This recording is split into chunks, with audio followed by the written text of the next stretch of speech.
ኤሌክትሪክ አገልግሎት ወዲህ ልማት ወዲያ ምቾት ኤሌክትሪክ ስልጣኔ ላንተም ላንቺም ለወገኔ ኤሌክትሪክ አገልግሎት የአገር ብርሃን የእድገት ብላት ኤሌክትሪክ ኢኮኖሚ የእድገት ማማ ተሸካሚ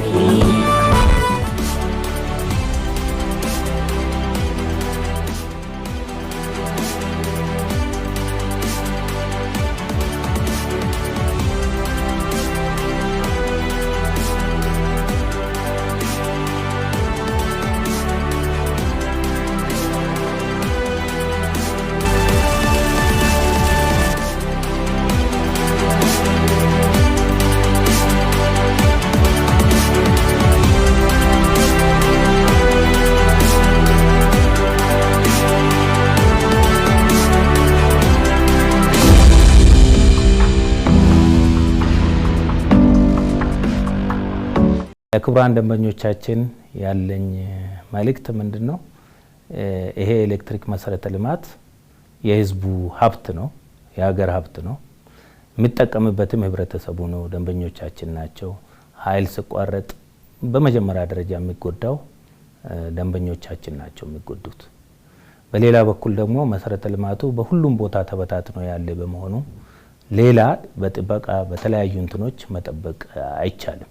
ስለዚህ ህብረተሰቡ ደንበኞቻችን በአቅራቢያቸው የሚያልፈውን መሰረተ ልማት የኤሌክትሪክ መስመሮች፣ ትራንስፎርመሮች እንደራሳቸው ሀብት እንዲጠብቁ እንዲንከባከቡ በዚሁ አጋጣሚ አድራ ማለት እፈልጋለሁ።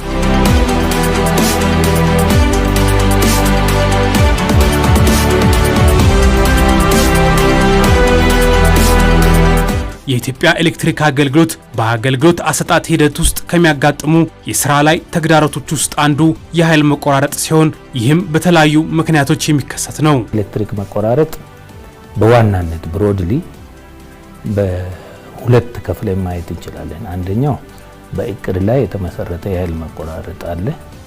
ሁለተኛው ደግሞ በብልሽት ምክንያት በተለያዩ ምክንያቶች በብልሽት ምክንያት የሚቋረጡ ድንገተኛ የኤሌክትሪክ ኃይል መቋረጦች አሉ። በእቅድ የሚቋረጠው ኤሌክትሪክ አንዳንድ የጥገና ስራዎችን ለመስራት የፕሮጀክት ስራዎችን ለመስራት እንዲሁም አዳዲስ ፕሮጀክቶች የመንግስት ፕሮጀክቶች አሉ። ለምሳሌ የመንገድ ስራዎች አሉ፣ የኮሪደር ስራዎች አሉ። እነሱ የማዛወሪያ ጥያቄዎች ሲቀርብ አዳዲስ ደንበኞችን ለማገናኘት ሲባል ለደንበኞች አሳውቀን በእቅድ የምናቋርጠው ኤሌክትሪክ አለ። አሁን ያለው የኃይል ፍላጎት በከፍተኛ ሁኔታ ያድጋል፣ በየጊዜው ያድጋል። ስለዚህ መስመሮቹ በየጊዜው እየተከታተልን አቅማቸውን ማሳደግ ካልቻል ያለውን ፍላጎት መሸከም ሳይችሉ ሲቀሩ በተለያየ ሁኔታ የፊውዝ መቃጠል የመሳሰሉ መስመሮች መበጠስ የመሳሰሉት ያጋጥማል። ሶስተኛው እንግዲህ ከተቋሙ ቁጥጥር ውጭ የሆነ ሰው ሰራሽ የሆኑ ችግሮች ደግሞ ለኃይል መቆራረጥ ምክንያት ነው።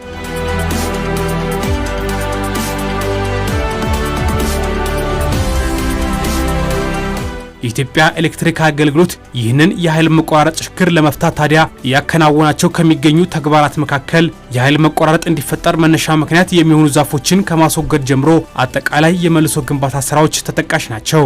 ነባር መስመሮችን የመቀየር በተለይ ደግሞ አሁን ኮሪደሮች ላይ ብንመለከት ሙሉ ለሙሉ መስመሮቹን በአዲስ የመቀየርና የማሻሻል ስራ በከፍተኛ ደረጃ እየተሰራ ነው ያለው።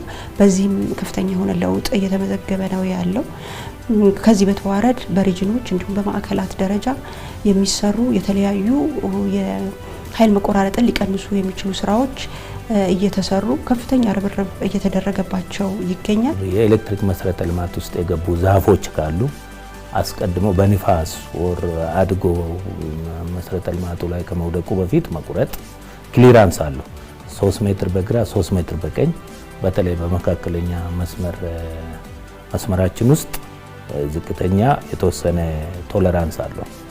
መካከለኛ ቮልቴጅ ውስጥ 3 ሜትር ከግራ 3 ሜትር ከቀኝ ማንኛውም ግንባታም ይሁን ዛፎችም ሌሎች ባዕድ የሆኑ ነገሮች መግባት የለባቸውም። ስለዚህ አስቀድመን ዛፎቹን መቁረጥ በፍተሻ በመለየት ማለት ነው። የኃይል መቆራረጥ ምክንያቱ ከእርጅና ጋር የተገናኘ ነው። ስለዚህ እርጅና ደግሞ ትልቁ መፍትሄ የሚሆነው ተቋሙ ኢንቨስት በማድረግ መስመሮችን እንደገና መገንባት ነው። ስለዚህ ለመገንባት ደግሞ አቅም ስለሚጠይቅ በቅደም ተከተል ነው የምንገነባው ማለት ነው። ስለዚህ ከፍተኛ ኃይል ፍላጎት፣ ከፍተኛ ኢኮኖሚ የሚያንቀሳቅሱ አካባቢዎች፣ ኢንዱስትሪዎች፣ ፋብሪካዎች፣ ቁልፍ ደንበኞች ምንላቸው አሉ። የነሱን መሰረት በማድረግ ቅድሚያ በመስጠት አዲስ አበባ፣ ትላልቅ ከተሞች እያልን በየደረጃው ፕሮጀክቶች ቀርጸን ከፍተኛ ገንዘብ በመንግስትም ፋይናንሰሮቻችንን ድጋፍ መስመሮቻችንን እየጠገንን ያለን።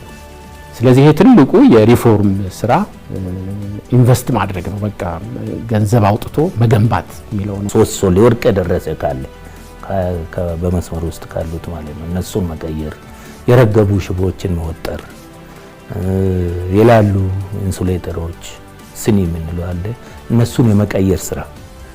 ለምሳሌ ወደ ትራንስፎርመር ስንመጣ ዘይት ቶፕ አፕ ማድረግ፣ ዘይት መሙላት። ትራንስፎርመር በዘይት ነው ኩሊንግ የሚሰራው እና እነዚህን የመሳሰሉትን በወጪ አነስተኛ የሆኑ በጊዜ ረጅም ጊዜ የማይፈልጉ ስራውንም ለመስራት ብዙ የኃይል ማቋረጥ ሳያስፈልግ ሊሰሩ የሚችሉ ግን በውጤት ደግሞ ስንመዝናቸው ከፍተኛ ውጤት የሚያመጡ ስራዎች የቅድመ መከላከል ጥገና ስራዎች ይባላሉ።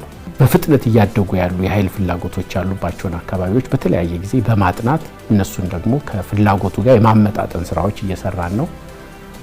ምናልባት ሚዲያውም በቀጣይ ደግሞ ህብረተሰቡም ትልቅ ግንዛቤም የጋራ ሀብትም ስለሆነ በመከላከልም ረገድ ደግሞ እንድንታገዝ የምንፈልገው የኤሌክትሪክ መስመሮች ለአደጋ የሚጋለጡባቸው ሁኔታዎች አሉ። ያው ባደጉ ሀገራት የኃይል መሰረተ ልማቶች ብዙዎቹ በመሬት ውስጥ ሊቀበሩ ይችላሉ።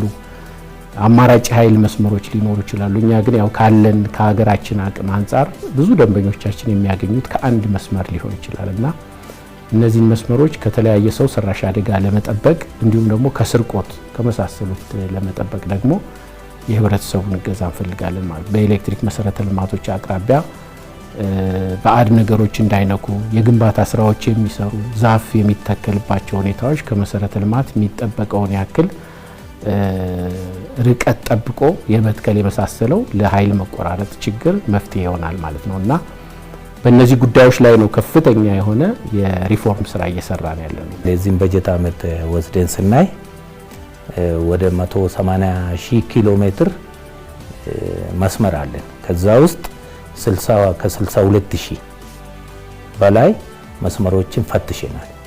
በአገር አቀፍ ደረጃ ማለት አዲስ አበባ ላይ 1750 መስመሮችን ፈትሸን እዛ ላይ የተገኙትን ፋይንዲንግ ላይ ደግሞ እርምጃ ወስደናል ማለት። ፋይንዲንጉ ለምሳሌ ዛፍ ገብቷል ይላል።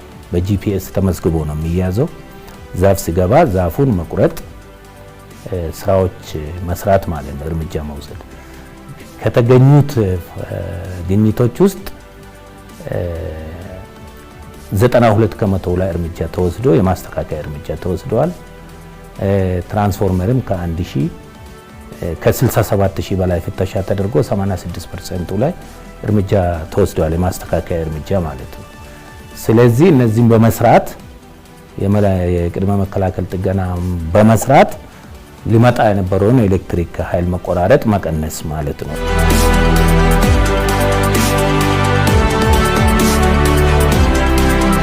ሌላው ተቋሙ ችግሩን ለመፍታት ተግባራዊ እያደረገ የሚገኘው ስራ አንዱ ዘመናዊ የቴክኖሎጂ አጠቃቀምን የማሻሻል ስራ ነው። ለደንበኞቻችን ምላሽ ከመስጠት አንጻር በፊት የነበረውና አሁን በጣም ይለያያል። ከዚህ ቀደም አንድ ሳምንት ሆነን ለቀናት ኤሌክትሪክ ተቋረጠ፣ ለወራት ተቋረጠ የሚባሉ ነገሮች አሉና ይሄ የሚከሰተው ምንድነው? አንድም የተቋረጠው መስመር ማወቅ ካለመቻል፣ ደንበኞቻችን ጥቆማ የሚሰጡባቸው አማራጮች አለመኖር የመሳሰለው የፈጠረው ነገር አለና አሁን በሰራነው ሪፎርም አትሊስት መስመር ነው፣ ሰው ሰራሽ ነገር ነው፣ ይቋረጣል በተለያየ ምክንያት። ሲቋረጥ ግን እንዴት ነው ምላሽ ምንሰጠው የሚለውን ስናይ አሁን በሰራናቸው ሪፎርሞች ጥሪዎችን በተለያዩ አማራጮች እንቀበላለን፣ እናውቃለን ማለት ነው። ችግር የት ነው ያለው የሚለውን ቶሎ የማወቅ ሁኔታ ለመፍትሄው አንድ ጠቃሚ ነገር ነውና እሱን አማራጫችንን በጣም አስፍተናል። የዲጂታል አማራጮች አሉ፣ የስልክ አማራጮች አሉ። እንዲሁም ደግሞ በአውቶሜሽን ደግሞ ፊደሮቻችን ሲወጡ በራሳቸው የሚጠቁሙበት ሁኔታ አለ። ስማርት ሜትሮች አሉ። ስማርት ሜትሮችም እንደዚሁ ኤሌክትሪክ ሲቋረጥ ይጠቁሙናል። ይሄ ሁኔታ አልነበረም ከሪፎርሙ በፊት። ቴክኖሎጂም ላይ ጭምር እንሰራለን። አሁን እሱ ምንድነው የሚያደርገው? ኃይል ሲቋረጥ ኢንስታንትሊ እንድናይ ያደርጋል። ኢንስታንትሊ አሁን እሱ የቴክኖሎጂ ኢንተርቬንሽን በሌለበት ጊዜ ወይ ከሰው ነው ጥቆማ የምትሰማው ወይ ከሰብስቴሽን በስልክ በመደዋወል ነው። ግን ይሄኛው ኢንስታንትሊ ልክ ሲቋረጥ ታውቀዋለህ ማለት ነው። ቦታውንም ይነግርሃል።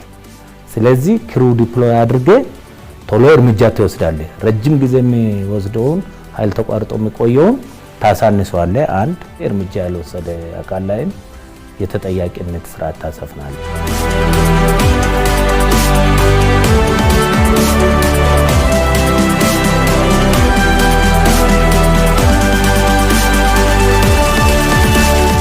ተቋሙ እነዚህን መፍትሄ አምጪ ስራዎች በመስራቱም አሁን ላይ ተደጋጋሚ የኃይል መቆራረጥን መቀነስ መቻሉን በተቋሙ የተደረጉ የደንበኞች የእርካታ ዳሰሳ ጥናቶች አመላካች ናቸው። በተለያየ መንገድ ነው የሚገለጹት። ውጤት ከምንለካባቸው በቋሚነት የምንለካባቸው ስርዓቶች አሉን፣ አሰራር ስርዓቶች ማለት ነው። እነዚህ አሰራር ስርዓቶች አንደኛው በዋናነት የደንበኞች ሳቲስፋክሽን ሰርቬይ እንሰራለን። በየአመቱ በተቋም ደረጃ የምንሰራቸው ከስተመር ሳቲስፋክሽን ሰርቬዮች አሉ፣ የደንበኛ እርካታ ዳሰሳ ጥናት። በተጨማሪ ደግሞ በሶስተኛ ወገን በየአመቱ የምናሰራ የእርካታ ዳሰሳ ጥናት አለ። ይህ ጥናት የሚያሳየን የኃይል መቆራረጥ ሂደቱ ወይም የደንበኛ እርካታ መጠኑ እየጨመረ መሆኑን ያሳየናል ማለት ነው። በተጨማሪ የምንሰራቸው ፎረሞች አሉ። እነዛን ፎረሞች ላይ መረጃዎችን በመውሰድ የደንበኛው ቅሬታን ለመፍታት በተለይ ከኃይል መቆራረጥ አንጻር የሚመለከታቸው የሪጅን የማዕከላት እንዲሁም በኮርፖሬት ደረጃ ያሉ የስራ ክፍሎች በፍጥነት የመፍታት ስራ እየሰሩ ይገኛል። ከ24 ሰዓት ወደ 14 ሰዓት ነው ዝቅ ያለው ከሁለቱም ግንቦቶች ስናወዳደር ማለት ነው። የካቲት ላይ ግን 11 ሰዓት ደርሶ ነበር። ከሳይፊ አንጻር ስናይ አምና 23.5 ጊዜ ነበር ግንቦት ላይ ተቋረጠው። ዘንድሮ ወደ 20 ነው ዝቅ ያለው ግንቦት ላይ ማለት ነው። ይሄም 15 ወደ 15 ዝቅ ብሎ ነበር የካቲት ላይ። ኮንቲኒየስ የሆነ ድሮፕ አሳይቷል። በተለይ በአዲስ አበባ በትላልቅ ከተሞችም የኃይል መቆራረጡ የነበረው ድግግሞሽና ጠፍቶ የሚቆይበትን ጊዜ ስናስተውል ከጊዜ ጊዜ በጣም እየተሻሻለ መጥቷል። ስለዚህ የኃይል አቅርቦቱ አስተማማኝነት እየተሻሻለ ነው። በተጨባጭ ምናያቸው አሉ። እንግዲህ እኛ አብዛኛዎቹ ከሰብስቴሽን የሚወጡ ፊደሮቻችንን ቴክኖሎጂን በማገዝ በምን ያክል ሁኔታ የመቆራረጥ ሁኔታ አላቸው፣ በምን ያክል ፍጥነት እየተገናኙ ነው የሚለውን እንከታተላለን። በዚህ ቅጽበት ምን ያክል መስመሮች አሁን በመላ ኢትዮጵያ ከአገልግሎት ውጭ እንደሆኑ ከአገልግሎት ውጭ የነበሩ ደግሞ በምን ያክል ፍጥነት እንደተገናኙ እናውቅበት ሜካኒዝም ተፈጥሯልና ትሬንዱን በአጠቃላይ ያለፉትን አመታት ስናይ በከፍተኛ ሁኔታ የኃይል መቆራረጥ እየቀነሰ ከተቋረጠም ቶሎ የሚገናኝበት ሁኔታ እየተሻሻለ እንደመጣ እናያለን።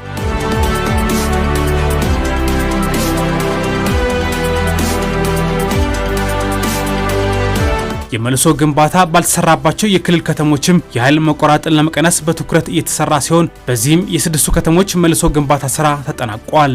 በአበዳሪ ተቋማት በኩል የምንሰራው የመልሶ ግንባታ ስራ ደግሞ አለ። አሁን አክቲቭ ፕሮጀክቶች ወደ 5 የሚሆኑ አሉ ትላልቅ።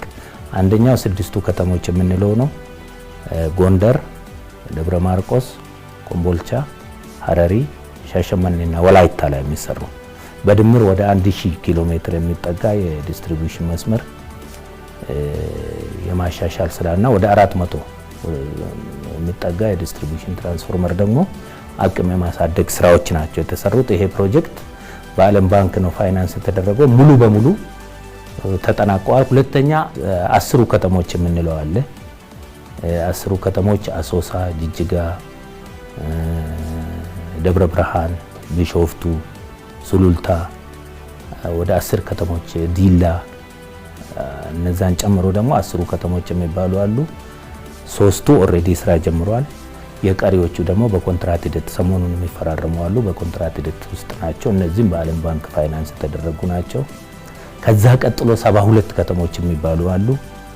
እነሱም በጨረታ ሂደታቸው እየተጠናቀቁ ያሉ 34 አሉ። ቀጥሎ የሚመጡ ደግሞ ቀሪ 36 ገደማ 38 ገደማ አሉ። ወደ 72 ከተሞች ናቸው።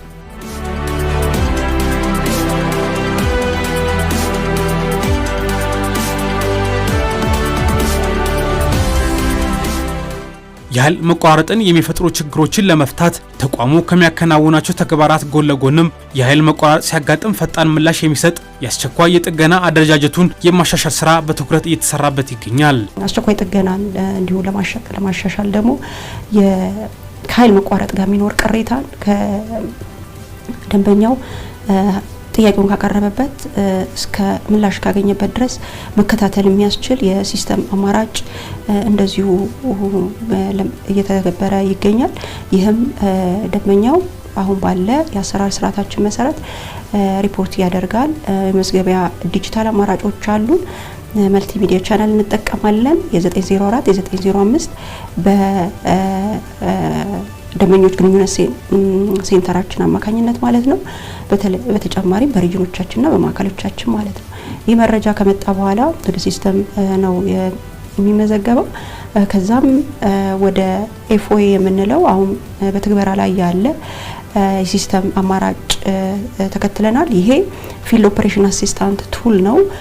ባለሙያው ባለበት ቦታ ላይ የኃይል መቋረጥ የደንበኛው ጥያቄ እንዲደርሰው ማድረግና ባለበት ቦታ ላይ መፍታት እንዲችል፣ በቀጣይም ደግሞ ደንበኛው በራሱ መሰራቱን አለመሰራቱን ማረጋገጥ የሚያስችል ስርዓት የመፍጠር ስራ እየተሰራ ይገኛል። 4 ዋና ቦታዎች ላይ ነው የነበረው።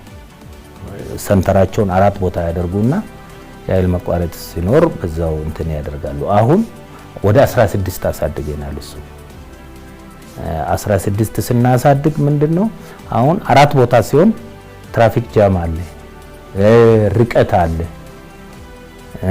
የኔትወርክ መስተጋብሮች አሉ እና እነዛ ቻሌንጅ የነበረውም አሁን 16 ቦታ ስናደርግ ሎካላይዝ አደረግን ማለት ነው። በዛው ልክ የሰው ኃይሉን የመኪና የተሽከርካሪ የሌሎች ፍላጎቶችን አሟልተን በማኔጅመንትም በአደረጃጀትም የኃይል መቆራረጡ መቀነስ ሲያጋጥም ደግሞ ቶሎ እርምጃ መውሰድ የሚያስችሉ ስራዎችን የሚሰራውን ቲምን በዛው ልክ አደራጅተናል። የፎልት ዲቴክሽን ኃይል መቋረጡን ማወቅና መፍትሄ ለመስጠት ደግሞ መፍጠን ከሰራተኛችን ጋር ይገናኛል ማለት ነው። ወደ 13000 የሚደርስ የፊልድ ሰራተኞች አሉ፣ ቴክኒሻኖች አሉ። እነዚህ ቴክኒሻኖቻችን ጥሪ ባገኙ ፍጥነት ቶሎ ሄደው ደግሞ መፍትሄ እንዲሰጡ የሚያደርግ የሪፎርም ስራ ሰርተናል። እንደ ምሳሌ አሁን ለማንሳት ያክል አዲስ አበባ ካለው የትራፊክ መጨናነቅ የተነሳ የጥገና ባለሙያዎቻችን ስቴሽን የሚያደርጉባቸው ቦታዎች ፈጥኖ ምላሽ ለመስጠት የማይመች ከመሆኑ ጋር በተያያዘ ከዚህ በፊት የነበረው አሰራር ትንሽ የጥገና ስራውን በፍጥነት ቀልጠፍ ብለን ጥገና እንዳናከናውን የሚያደርግ ነበርና አሁን ባደረግነው በትክክለኛ ፍጥነት ሊደርሱ የሚችሉባቸውን አደረጃጀቶችና ቡድኖች እንዲሁም ደግሞ 24 ሰዓት ሬዲ ሆኖ እንዲሰሩ በተለይ መካከለኛ መስመሮች ጠፍተው እንዳያድሩ የሚያደርጉ አሰራሮችን ተግብረናል። በራስ አቅም የኃይል መቋረጥን ለመቀነስ የመልሶ ግንባታ ስራዎች እየተሰሩ ሲሆን በዚህም ተቋሙ በተያዘው በጀት ዓመት ብቻ 18 ቢሊዮን ብር መድቦ ሰርቷል። በራስ አቅም በዚህ በጀት ዓመት ብቻ ወደ 3099 ኪሎ ሜትር የመልሶ ግንባታ ስራዎችን ሰርተናል። ከ1539 ትራንስፎርመሮች በላይ ደግሞ የአቅም ማሳደግ የአጋዥ የመጨመር በመልሶ ግንባታ እንትን የሚወሰድ እነዚህን ሰርተናል። ከዚህ ውጪ 53 ፊደሮችን አሁን ማከፋፈያ ጣቢያዎች አሉ። በኢትዮጵያ ኤሌክትሪክ ኃይልም በእኛም በኩል ያሉ የኃይል ማከፋፈያ ጣቢያዎች አሉ። አንዱ ላይ አቅም ላይኖር ይችላል፣ አንዱ ላይ አለ። አሁን እነሱን የማበዳደር ስላ ደግሞ 53 ፊደሮች ላይ እሱን ሰርተናል። ስዊቺንግ ስቴሽኖች በራስ አቅም የመልሶ ግንባታ ስራዎች ተሰርተዋል። በራስ አቅም የምንሰራው በዚህ በጀት ዓመት ወደ 18 ቢሊዮን ብር በመመደብ ነው ይሄንን ስራ የሰራ ነው ማለት ነው። ማለት ከምንሰበስበው ገንዘብ ውስጥ አብዛኛውን ኔትወርኩ ላይ ስናውል ኔትወርኩ አቅሙ ደግሞ እየጠነከረ ሲመጣ ተጨማሪ ገቢ ያመጣል፣ ብዙ አመት ይቆያል።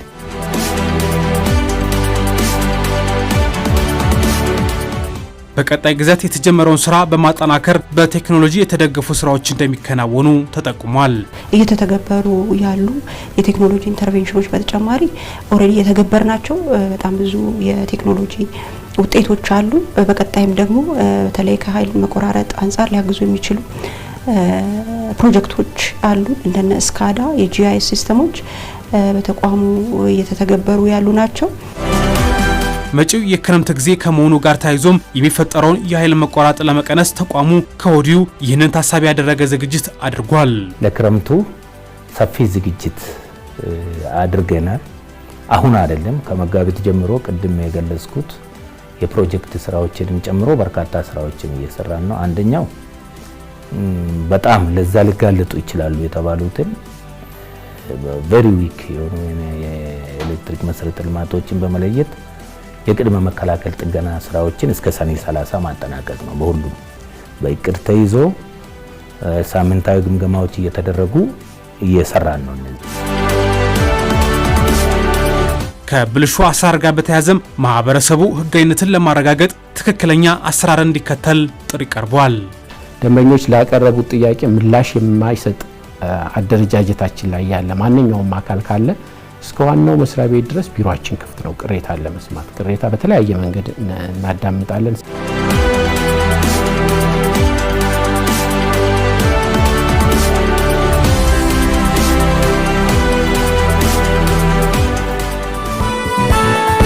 ኤሌክትሪክ አገልግሎት ወዲህ ልማት ወዲያ ምቾት ኤሌክትሪክ ስልጣኔ ላንተም ላንቺም ለወገኔ ኤሌክትሪክ አገልግሎት የአገር ብርሃን የእድገት ብላት ኤሌክትሪክ ኢኮኖሚ የእድገት ማማ ተሸካሚ